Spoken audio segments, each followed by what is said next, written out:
Het Elia hemel toe gegaan? 'n Gebeurtenis in die skrif wat baie mense aanhaal as sogenaamde bewys dat die regverdiges hemel toe gaan tydens hulle afsterwe, het betrekking met die profeet Elia. Elia was 'n profeet van Majesteit Jahwe gewees in die 9de eeu voor die Messias. Die skrif verklaar Elia het in die storm na die hemel opgevaar volgens 2 Konings 2 vers 11. Maar waarom is dit in teenstelling met die getuienis van die goeie nuus volgens Johannes, wat ongeveer 900 jaar na Elia se tyd verklaar het, en ek haal aan uit Johannes 3 vers 13, niemand het opgevaar in die hemel nie, behalwe hy, wat uit die hemel neergedaal het, naamlik die seun van Adam wat in die hemel is? Hoe kan ons hierdie skynbaar Bybelse teenstrydigheid verklaar? 'n nader blik wys dat die twee gedeeltes maklik genoeg kan versoen word. 'n deeglike studie dui dat 3 hemele of Shamayim in die Hebreëus eintlik bespreek word in die skrif. Een is Almagtige Jahwe se woonplek, die plek van sy troon, en ook die hemel waar die opgestane Yeshua vandag is. Gepraat van die Messias, wie ons hoofpriester is, verklaar die skrif as volg in Hebreërs 8 vers 1. Ons het so 'n hoë priester wat gaan sit het aan die regterhand van die troon van die majesteit in die hemele. Die hemel word spesifiek Majesteit Jahwe se woonplek genoem. Deuteronomium 26 vers 15 verklaar: Kyk tog uit u afgesonderde woning, uit die hemel neer en sien u volk Jesrael en die land wat u ons gegee het, soos u aan ons vaders met 'n eed beloof het, 'n land wat oorloop van melk en honing. Die gesant Paulus noem laasgenoemde die 3de hemel in 2 Korintiërs 12 vers 2, wat aandui dat daar 2 ander hemele is. Dit word beskryf as die 3de, omdat die bestaan daarvan in die geestesrealm anderkant die ander 2 hemele bestaan, wat in die fisiese realm is. 'n ander hemel wat in die skrif bespreek word, tweede in naburigheid aan ons, is wat ons die ruimte noem. Dit is die domein van die maan, planete, komete, asteroïdes, son en sterre. Dawid het gespreek hiervan toe hy die grootheid van Majesteit Jahwe se skepingswerk bepeins het, wat hy beskryf het as volg in Psalm 8 vers 3. As ek u hemele en die werk van u vingers beskou, die maan en die sterre wat u aangestel het. Vele skrifgedeeltes noem die sterre van die hemel. Nogtans is 'n ander hemel, naaste aan ons in naburigheid, die omhulsel van lig wat ons planeet omring, wat bestaan uit suurstof en ander gasse. Hierdie hemel, die aarde se atmosfeer, word genoem in sulke gedeeltes soos Genesis 7 vers 11 tot 12, wat die groot vloed van Noag se dag beskryf, en ek quoteer: In die 600ste jaar van die lewe van Noag, in die 2de maand, op die 17de dag van die maand, op dieselfde dag, is al die fonteine van die groot watervloed oopgebreek, en die sluise van die hemel is geopen, en die stortreën was op die aarde 40 dae en 40 nagte lank. Die skrif spreek van die voëls van die hemel, dit wat oorhoofs vlieg.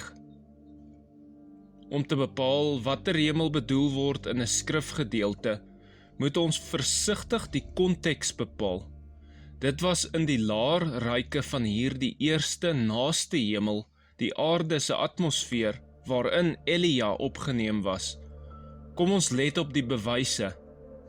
Elohim het vroeër aan Elia vertel om 'n man genaamd Elisha te salf as profeet as sy opvolger, sien gerus 1 Konings 9 vers 16. Later, terwyl die 2 mans saamgeloop het Elia aan Elisha gevra, en ek haal aan uit 2 Konings 2 vers 9, begeer wat ek vir jou moet doen, voordat ek van jou af weggeneem word. En Elisha antwoord, laat dan tog 'n dubbele deel van u gees op my kom. Dit het gelei tot 'n bespreking van Majesteit Jahwe se gawes aan Elisha wat hom in staat sou stel om Elia se rol te vul. Ons lees verder in 2 Konings 9 vers 11, en terwyl hulle al deurloop en praat, kom daar met eens 'n wa van vuur met perde van vuur, wat skeiding tussen hulle twee maak, en Elia het in die storm na die hemel opgevaar. Elia was nou weg. Die voormalige volgelinge en studente van Elia sou nou na Elisha kyk as hulle nuwe leier. 2 Konings 2 vers 15. En die profete seuns wat in Jerigo was, het dit op 'n afstand gesien en gesê, die gees van Elia rus op Elisha, en hulle het hom tegemoet gekom en voor hom na die aarde gebuig. Vele lesers neem aan dat Elia op daardie tydstip onsterflik gemaak was en hemel toegeneem was waar Elohim woon. Dit is nie die geval nie, liewe volksgenoot en broer en suster. Die profete seuns het andersins geweet. Hulle het geweet die warrelwind het eenvoudig vir Elia verwyder na 'n ander gebied op aarde. Ja, julle het reg gehoor. Hulle het aan Elisha uitgeroep, kyk, hier is by u dienaars 50 kragtige manne, laat hulle tog u meester gaan soek, of nie, miskien die gees van Jahwe hom opgeneem en hom op een van die berge of in een van die dale gewerp het nie. Maar hy het beveel, stuur hulle nie.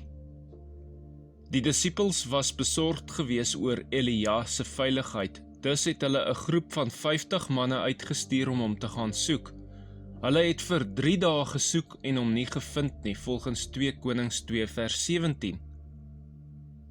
'n ander gedeelte wat onweerlegbaar bewys dat Elia nie opgeneem was om in die hemel te gaan woon nie, word gevind in 'n brief wat Elia aan Jeroboam, koning van Jehuda, geskryf het verskeie jare nadat hy in die warrelwind weggeneem was. Let op die volgorde van gebeurtenisse wat vir ons opgeteken is in die skrif. Elia se laaste opgetekende en gedateerde handeling het plaasgevind gedurende die heerskappy van Agazia, koning van Israel, toe Elia aan die koning vertel het dat hy sou sterf vir sy sondes, volgens 2 Konings 1 vers 3 en vers 17. Agazia se heerskappy het slegs ongeveer 'n jaar gehou, 850 voor die algemene era. Elia se wegneem en vervanging deur Elisha is dan opgeteken in die volgende hoofstuk, 2 Konings 2. Die verhaal gaan voort met insidente in Elisha se lewe, insluitende 'n ontmoeting met Jehoshafat, koning van Jehuda, volgens 2 Konings 3 vers 11 tot 14. Verskeie jare later het Jehoram, seun van Jehoshafat, sy vader as koning van Jehuda opgevolg in die jaar 845 voor die algemene era, sien 2 Konings 8 vers 16.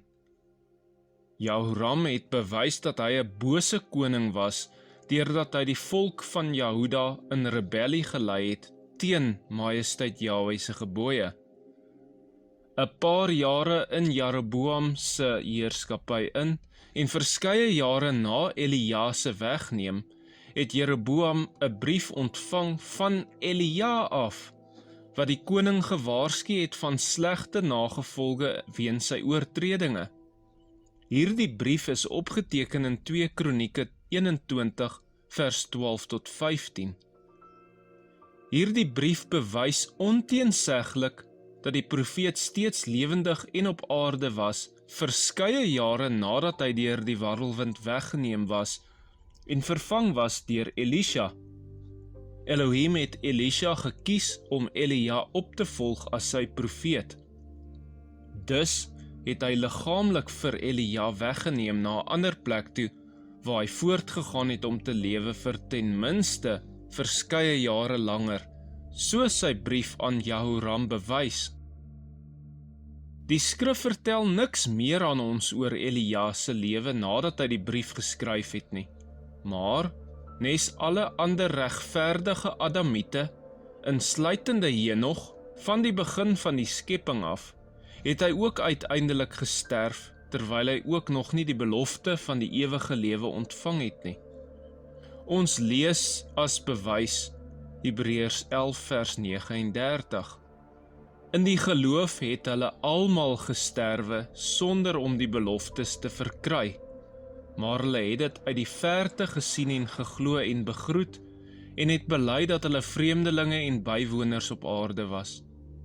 En alhoewel hulle almal deur die geloof getuienis ontvang het, het hulle die belofte nie verkry nie, omdat Elohim iets beters oor ons beskik het, sodat hulle nie sonder ons volmaak sou word nie.